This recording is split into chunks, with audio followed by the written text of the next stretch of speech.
আসসালামু আলাইকুম। ল্যাপ্লাস রূপান্তর আজকে আমি অনেক ইজি একটি প্রমাণ করব। তোমরা এখানে লক্ষ্য করো, প্রমাণটি হচ্ছে ফাংশন 1কে বা ফাংশন 1-এর ল্যাপ্লাস ট্রান্সফরমেশন হবে 1/s। এই প্রমাণটি আমরা এখন করব।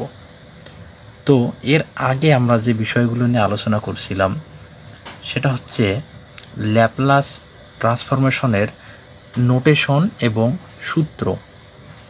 কিভাবে ল্যাপ্লাস ট্রান্সফরমেশনের সূত্র বের করতে হয় এই বিষয়ে আমরা বিস্তারিত আলোচনা করেছিলাম।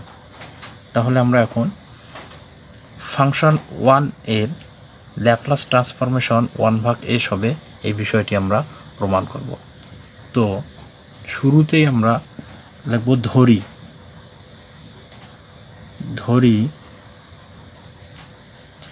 এখানে দেখো ফাংশন 1-এর ল্যাপ্লাস ট্রান্সফরমেশন করতে হবে, সেই কারণেই ফাংশন 1কে আমরা ফাংশন ft ধরব। কারণ এর আগে আমরা ল্যাপ্লাস রূপান্তের যে সূত্রটি আমরা শিখেছিলাম সেখানে ফাংশন ft ব্যবহার করেছি। তাহলে ধরি ফাংশন ft ইকুয়াল 1। এরপর আমরা লিখব ল্যাপ্লাস রূপান্তের সংজ্ঞা অনুসারে। কি লিখব? ল্যাপ্লাস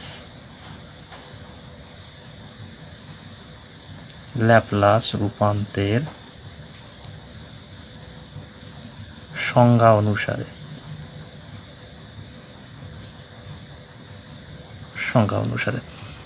তাহলে ল্যাপ্লাস রূপান্তের সংজ্ঞা আমরা কি জানি? সেটা হচ্ছে একটি ফাংশন যদি ft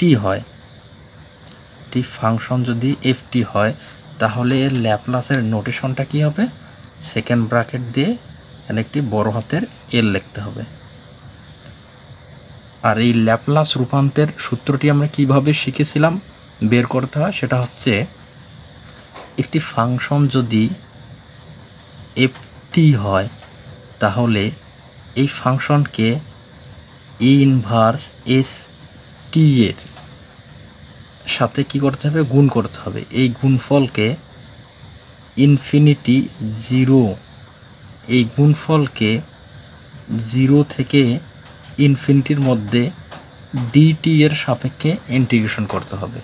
এই ইন্টিগ্রেশন করলে যে রেজাল্টটি পাবো সেটাই হচ্ছে ফাংশন ft এর ল্যাপ্লাস ট্রান্সফরমেশন। আমরা ল্যাপ্লাসের যে সংজ্ঞাটি ইতিপূর্বে শিখেছিলাম সেটি আমরা এখানে প্রয়োগ করলাম। এখন অতএব এল ft সমান আমরা কি লিখতে পারি? ft সমান 1। তাহলে এখানে আমরা সেকেন্ড ব্র্যাকেট 1, ft-র জায়গায় কত বসাবো? ft-র জায়গায় 1। ফর ইকুয়াল ইন্টিগ্রেশন 0 থেকে ইনফিনিটি ই inverse s t into ft function সমান কত? ft ফাংশন সমান কত? ft ফাংশন সমান 1। আমরা ধরে নিয়েছি 1 ইন্টু dt। তাহলে লেখা যায় ইন্টিগ্রেশন 0 থেকে ইনফিনিটি 1 দ্বারা যদি আমরা এটা গুণ করি তাহলে হবে e inverse s t into dt equal আমরা এভাবে লিখতে পারি। ইন্টিগ্রেশনের আমরা একটা সূত্র জানি, সেই সূত্রটি হচ্ছে integration of e to the power mx into dx equal আমরা লিখতে পারি e to the power mx divided m এর সহগ কত আছে? m এর সাথে গুণ অবস্থায় কি আছে? এখানে m ডিভাইডেড m। এখানে লক্ষ্য করো ইন্টিগ্রেশনের আমরা একটি সূত্র জানি, integration of e to the power mx into dx equal কি লিখতে পারি? E to the power mx divided m। তাহলে এই সূত্রটি আমরা এখানে প্রয়োগ করব। এখানে কি আছে?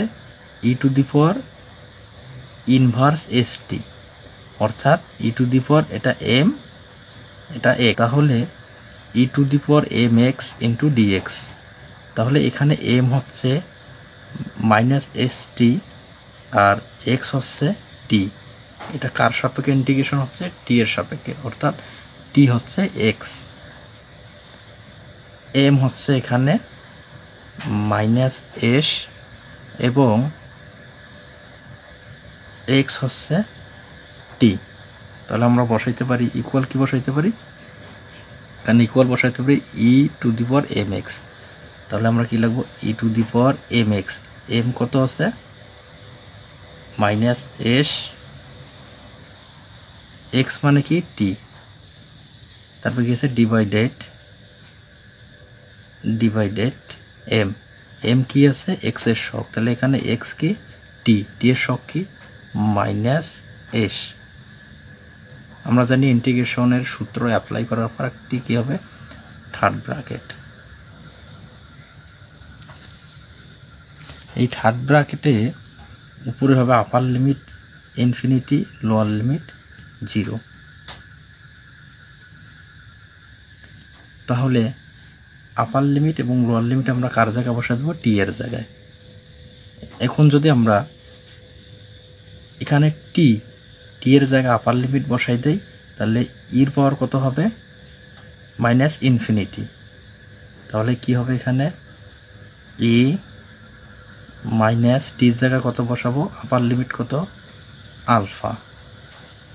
এরপর আছে ডিভাইডেড, এখানে কি টি আছে? টি ফাংশন বা টি চলক এখানে নেই, সেই কারণে শুধু আপার লিমিট এবং লোয়ার লিমিট কার জায়গায় বসবে? টি এর জায়গায়। তাহলে এখানে টি এর জায়গায় আমরা আপার লিমিট বসাইছি, তাহলে আমরা টি এর জায়গায় আপার লিমিট কত? আলফা বসাইলাম, ডিভাইডেড, নিচে টি নাই, এ কারণে আপার লিমিট বসবে না, কি আছে? Minus S. যখন আমরা আপার লিমিট বসাবো এরপর আমরা মাইনাস দেব, তারপর লোয়ার লিমিট বসাবো। আবারও আমরা টির জায়গায় কত বসাবো? লোয়ার লিমিট কত? 0, 0 দ্বারা এটা সম্পূর্ণ গুণ করলে কী হবে? 0, ডিভাইডেড, আবার নিচে টি নাই, সে কারণে বসবে মাইনাস এস। এখন আমরা জানি ইনভার্স ইনফিনিটি ইকুয়াল কত হয়? 0। তাহলে ইনভার্স ইনফিনিটি ইকুয়াল যদি 0 হয় তাহলে সম্পূর্ণটি হবে 0 মাইনাস। আবার আরেকটি বিষয় আমরা জানি, লক্ষ্য করা আরেকটি বিষয় আমরা জানি, ই টু দি পাওয়ার 0 ইকুয়াল লেখা যায় 1। তাহলে ই টু দি পাওয়ার 0টি যদি 1 হয় তাহলে কি হবে? 1 ডিভাইডেড মাইনাস এস। এরপর আমরা করতে পারি মাইনাস, এরপর আমরা 0 থেকে সম্পূর্ণটা যদি বাদ দেই তাহলে হবে মাইনাসে প্লাস 1/s, অর্থাৎ এটাই প্রমাণিত। সুতরাং ফাংশন 1 এর ল্যাপ্লাস ট্রান্সফরমেশন কত? 1/s প্রমাণিত।